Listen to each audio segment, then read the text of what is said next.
Todos nós sabemos que todo bolsonarista tiveram seus cérebros violentados pela extrema-direita, que se alimenta da ignorância voluntária deles. Gabinetes do ódio espalhados Brasil afora são especialistas em disseminar desinformação e fake news de todo o tipo que podemos imaginar. Isso é da natureza deles, e é a mentira. Isso não é mais surpresa para ninguém.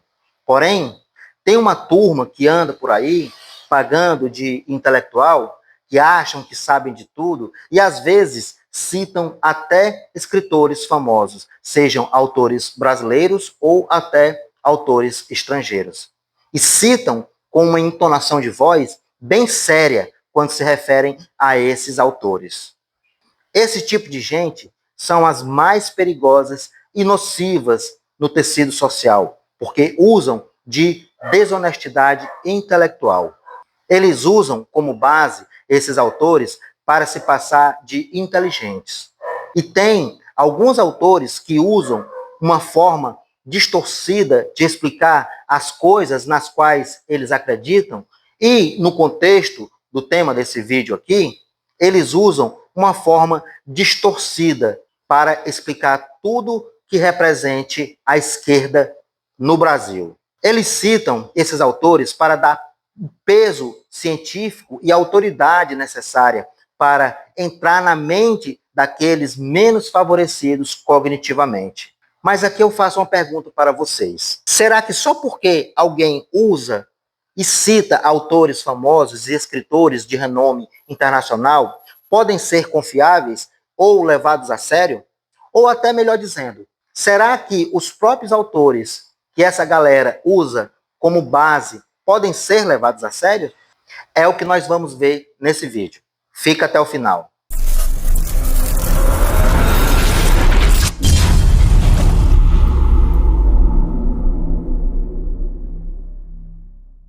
Olá, meus amores da vida dos outros, tudo bem com vocês? Para quem não me conhece ainda, eu sou Reinaldo Manfredini. E você que chegou agora e caiu de paraquedas nesse vídeo aqui, já vai deixando logo o like e se inscreva no canal para que o YouTube entregue para mais pessoas esse conteúdo, ok? E você que já é inscrito no meu canal, faça o mesmo também. Deixa o like, se inscreve no canal e ativa o sino das notificações, ok? Eu agradeço muito a cada um de vocês, porque vocês aqui é fundamental para esse trabalho. E se você quiser apoiar criadores de conteúdo independentes como eu, tá aqui o QR Code, ok? Qualquer valor é bem-vindo.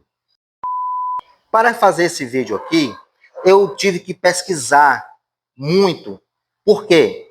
Porque teve um vídeo que eu gravei, onde eu falo, né, sobre a misoginia, e teve na caixa de comentário desse vídeo, esse comentário aqui, ó. Esse comentário aqui é de um cara que falou sobre esse escritor especificamente. Um escritor americano, Lyle A. Hoster. Que tá aqui, ó, o comentário que vocês estão vendo aqui.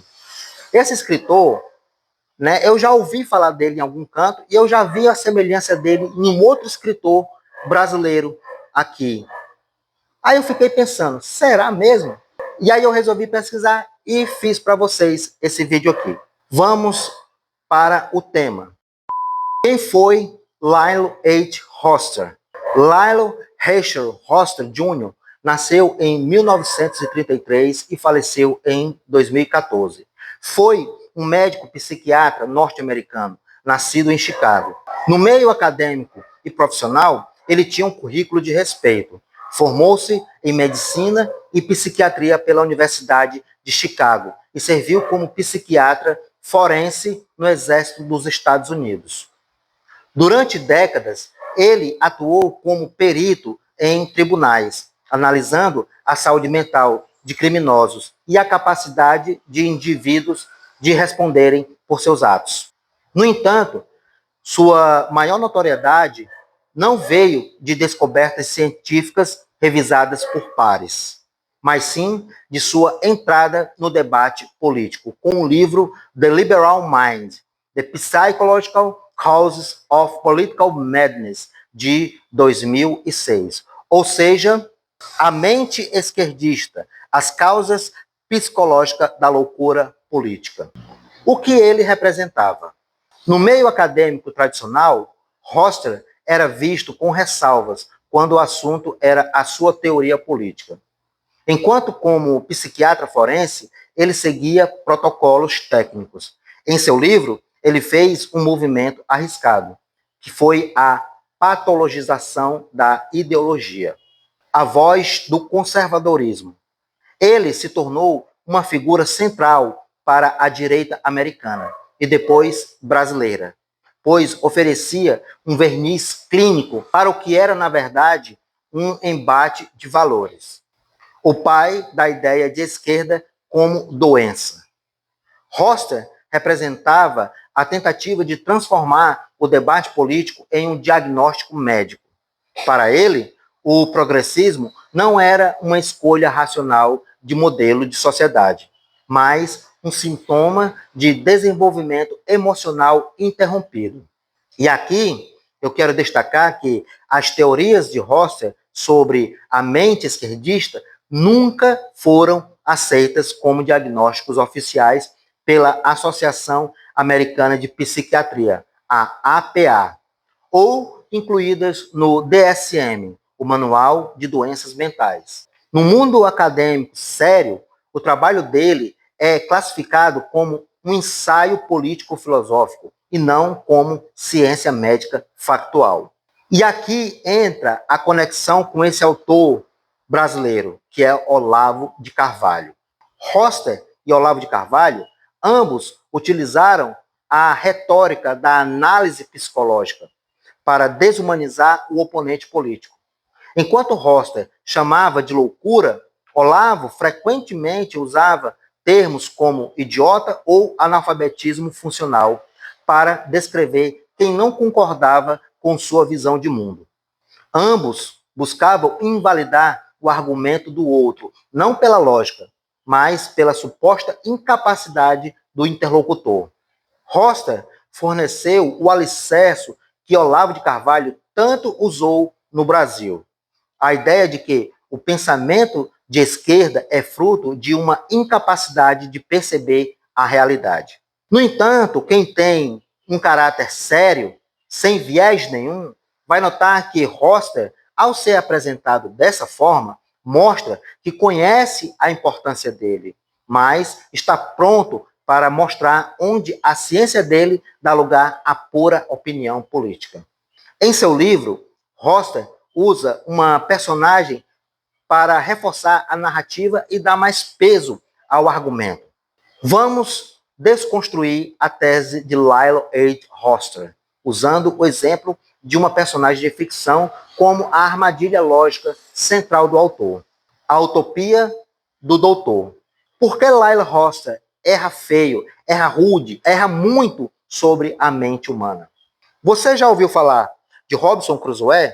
No vídeo que assisti, desse doutor, nas minhas pesquisas, que eu não vou citar aqui o nome dele, onde ele fala sobre o livro de Lyle Hofstadter, ele usa o náufrago Robinson Crusoe para dizer que a liberdade total só existe na solidão e que a sociedade estraga essa autonomia. Mas aqui está o erro. O autor usa uma personagem de ficção do século XVIII para tentar diagnosticar milhões de pessoas hoje. Ele quer que você acredite que a cooperação social é uma doença, enquanto ignora que, sem o pacto social e as instituições, Crusoe não passaria de um homem solitário e isolado, sem futuro. Vamos aqui derrubar essa tese ponto a ponto. Tá gostando do argumento? Então, já vai deixando logo o like aqui. Eu estou fazendo essa intervenção aqui no meio do vídeo justamente para que você não esqueça, porque no final eu sei que você vai esquecer. Então, já senta o dedo no like aí e se inscreve no canal, ok? Vamos voltar aqui a fazer essa derrubada de contrapontos, ok? Vamos lá. Primeiro ponto. Opinião travestida de ciência. Hofstadter afirma que a mentalidade progressista é uma psicopatologia. Mas repare, ele não apresenta dados clínicos, tomografias ou estudos de larga escala. Ele usa conceitos de Erik Erikson, que é outro professor, de forma seletiva para patologizar quem pensa diferente. Isso não é psiquiatria, é interdição do debate. É a mesma tática que víamos em Olavo de Carvalho. Se eu digo que meu adversário é louco ou idiota, eu não preciso debater as ideias dele. É um ataque ad hominem, com diploma médico. O termo ad hominem vem do latim, que significa literalmente contra o homem, ou ao homem. Ele é amplamente estudado tanto na filosofia lógica quanto na ciência política, porque descreve um tipo de falácia, um tipo de erro de raciocínio. E o que é a falácia ad hominem? Ela ocorre quando alguém, em vez de refutar o argumento ou a ideia de uma outra pessoa, decide atacar diretamente a pessoa. O objetivo é descredibilizar quem está falando para que o argumento dela perca força, sem nunca precisar discutir o assunto principal. Ponto 2. A contradição dos impostos e das instituições. O autor e o apresentador dizem que devemos aprender uns com os outros e ignorar faculdades e instituições, focando na ajuda mútua e voluntária. Agora, vamos à refutação. Lógica. Se o Estado e suas instituições são desnecessárias e a solução é apenas a bondade individual, por que ainda deveríamos pagar impostos, não é? Se a tese deles fossem levadas a sério, o Estado não teria razão de existir, mas eles defendem a ordem. Ora, não existe ordem em uma sociedade de mais de 200 milhões de pessoas, sem instituições sólidas, escolas e um sistema tributário que sustente o bem comum. O que Husserl propõe, na verdade, não é a ciência, é uma utopia anacrônica que desmorona na primeira conta de luz que o cidadão precisa pagar. Ou seja, é uma pseudociência. Ponto 3. O Estado Pai versus o Estado de Direito. Husserl diz que o progressista quer um Estado Pai para fugir da responsabilidade. Mentira! O que nós defendemos é o Estado de Direito. Não queremos um pai, queremos um sócio. Quando nós pagamos impostos, estamos financiando um contrato onde o Estado deve garantir saúde, segurança e educação básica para que a competição seja justa. Chamar isso de infantilização é ignorar que a verdadeira autonomia só existe quando você não precisa se preocupar se vai morrer de fome ou de uma infecção por falta de saneamento básico. Ponto 4. O problema da terminologia liberal versus esquerda. O autor usa a definição americana de liberalismo. Nos Estados Unidos, liberal se refere a centro-esquerda, que é favorável a políticas sociais e regulação estatal, que é o oposto do significado liberal aqui no Brasil, que tem foco em livre mercado e Estado mínimo. E como nós podemos refutar isso também? Bom, é o seguinte, ao importar Husserl sem filtros, todos aqueles que usam esse maluco como base aqui no Brasil, ignora que as críticas dele são dirigidas ao Partido Democrata Americano. Aplicar isso aqui no nosso país de forma direta é um erro metodológico grave.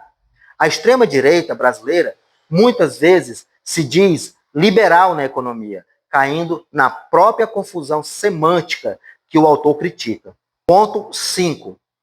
O contraponto brasileiro.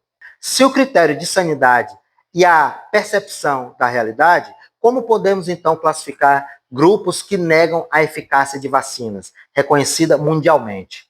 Veja o que aconteceu durante a pandemia de Covid-19, no nosso passado recente, e toda a negação da ciência naquele período. Ou que eles alegam fraude eleitoral, que as urnas eletrônicas estão viciadas sem apresentar nenhuma prova.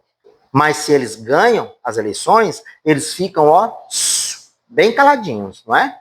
Em um dos vídeos que eu assisti, em minhas pesquisas, o apresentador fez uma breve menção no termo genocida. Ele diz que usar esse termo é erro, porque já que o presidente não matou ninguém diretamente, não matou ninguém com uma arma diretamente ou com suas próprias mãos. Mas isso é um erro, sim. E eu vou dizer aqui o porquê. Vamos lá. O termo no debate público brasileiro refere-se à omissão deliberada e ao atraso na compra de vacinas, além do incentivo a aglomerações. Fato contra opinião. Diferente do que Roster sugere sobre a esquerda manipular as palavras, os dados de morte por 100 mil habitantes no Brasil, comparados a países que seguiram a ciência, são evidências empíricas, não loucura política. Ponto 6. O Estado. Intervenção versus direitos constitucionais. O autor do livro diz que a intervenção do Estado na saúde e educação é infantilização. E o apresentador do vídeo que eu vi, falando a respeito, fala com tanta convicção e acha que realmente esse autor é de fato um guru. E aí vem a refutação novamente. No Brasil, o acesso à saúde, que é o SUS, e a educação são direitos constitucionais, previstos no artigo 196 e 200 da Constituição. Pagar impostos e exigir serviço não é dependência infantil, é um contrato social. A verdadeira loucura, então, seria pagar impostos e defender que o Estado não ofereça nada em troca, favorecendo apenas elites financeiras. Ponto 7. O mito da agenda destrutiva e a família. O autor afirma que a esquerda destrói a autonomia individual e a família. Mas vamos lá. Analise o falso conservadorismo. Enquanto criticam a esquerda, os grupos de extrema-direita muitas vezes apoiam políticas que precarizam o trabalho e dificultando o sustento das famílias e promovendo o ódio, que separam pais e filhos, separam amigos de longas datas e até mesmo cônjuges por questões políticas. Vale lembrar que o Congresso Inimigo do Povo não quer a implementação da escala 5x2. Por eles, a escravidão jamais teria sido abolida aqui no Brasil. E se formos falar de direito das mulheres e a luta contra a misoginia, eu quero pontuar que a verdadeira agenda destrutiva é a que desumaniza mulheres. Nós temos por aqui um falso padre que fala abertamente isso nas missas, onde uma boa parte de fiéis são mulheres. Nós temos também um bandido que se auto-intitula de pastor e que surta quando vê uma pastora mulher incentivando outras mulheres a denunciarem abusos domésticos em suas casas ou em suas igrejas. Eu vou dizer aqui somente a primeira letra do nome dele e vocês vão saber quem é. É o Silas Malafaia. Nós temos também mulheres que apoiam e defendem esse tipo de postura. Veja o caso da empresária que quase matou uma empregada grávida, né, de 5 meses, porque achou que ela tinha roubado um anel. Nós temos um ex-presidente genocida e golpista que preferia ver um filho bandido ou até mesmo morto a ver ele um gay. E um monte de incels que vão também na mesma pegada homofóbica. Se tudo isso e muito mais que a extrema-direita apoia não é ser destrutivo, eu não sei mais o que é. Nenhuma sociedade saudável prospera sob o ódio à metade da sua população. Esse livro de Roster é a forma que esses idiotas encontraram para tentar dar um peso aos seus argumentos de uma forma patética de parecerem intelectuais. Eles ignoram que o verdadeiro intelectual nunca deixa de ser aluno e se apoiam em argumentos distorcidos, sem nunca ampliar o campo de visão e absorver novas ideias por pura ideologia política. Aí eu te pergunto, isso é ser intelectual para você? O livro não é um estudo clínico revisado por pares, mas uma obra de opinião política travestida de psiquiatria. No fim das contas, Roster e seus seguidores no Brasil, como era o caso do Olavo de Carvalho, não estão analisando a mente de ninguém. Estão apenas criando uma narrativa para justificar o egoísmo social. A verdadeira mente saudável é aquela que entende que a liberdade individual e a responsabilidade coletiva caminham juntas. E você, acha que querer serviços públicos de qualidade é uma doença mental ou é apenas uma consciência de classe? Comenta aqui abaixo, deixa o like e se inscreva no Progressista Nerd. Vamos enfrentar esse obscurantismo com fatos, porque a vacina para essa doença mental é somente a verdade. Espalhem a verdade. Façam como o ET Bilu dizia, busquem conhecimento. É isso aí, gente. Esse foi o vídeo de hoje. O que é que vocês acharam? Realmente usar autores, né, de renome internacional realmente dá um peso científico necessário? Ou será que a gente tem que ter cuidado com o que esses autores publicam? Será que não é só opinião? Realmente, eu acho que a gente tem que ter curiosidade sobre tudo e duvidar de tudo. Porque, como eu disse, o verdadeiro intelectual nunca deixa de ser aluno. Ele está sempre aprendendo. Eu quero deixar aqui o vídeo que eu vi, o comentário, na caixa de comentário, aliás, sobre a misoginia. Tá aqui o vídeo. Vocês podem dar uma olhadinha lá depois, ok? Quando terminar esse vídeo aqui. Esse outro vídeo aqui também, vocês podem dar uma conferida aqui, e é muito legal também o conteúdo. Eu agradeço a todos vocês que chegaram até aqui. Muito obrigado e um beijo a todos vocês, meus amores da vida dos outros. Tchau, fui.